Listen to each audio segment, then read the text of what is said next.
So we were talking about like the importance of how EXTREVA ASE in terms of performance when compared to EPA 1633 and the collaborations that have been ongoing with the Environmental Protection Agency of the United States. But I'm curious at how does EXTREVA and what exactly customers looking for when thinking about an automated solution for PFAS? Yeah, I think the primary thing they're looking for as a laboratory, right? Mm-hmm. They're going to look at obviously the cost of the instrument compared to the labor it's going to save them, right? Right. So in automation, that's what you're always trying to weigh. So it's really important that, again, a return on investment proposition for the laboratory. Mm-hmm. And so what they need to decide is whether or not having hands-on labor is going to be, supplanted with an automated approach.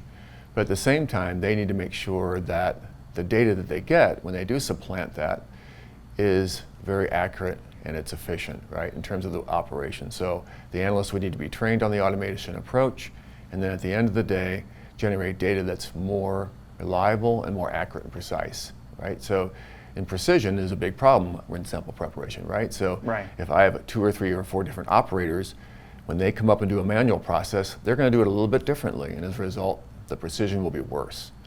And that's a real problem for laboratories that are trying to generate the same data for their customers. So the automation really gives them that ideal situation of getting that precision under control. It takes the human error out of it because you're going to have that with different people and training them. So in these EPA methods, you have to do what's called a demonstration of capability. And that basically tests the operator's ability to do the method manually and get results that are proper in terms of accuracy and precision. The automation will help the operator ultimately attain this demonstration of capability a lot faster because it's an automated process. They don't have to worry about transferring things from one place to another, losing sample, contaminating the sample, getting more background in, because if that happens, they're going to fail their test and they won't be able to run routine samples for compliance monitoring. So if I were to summarize this, would you agree that it's a great tool because even for untrained labor, I mean, there is very little these new employees or someone getting into the method will need to learn, since the instrument already kind of like automates most of the tasks that need to be performed? Yeah, that's absolutely right. And the other important thing is that the methodology has been figured out for the operator. So there's no guesswork.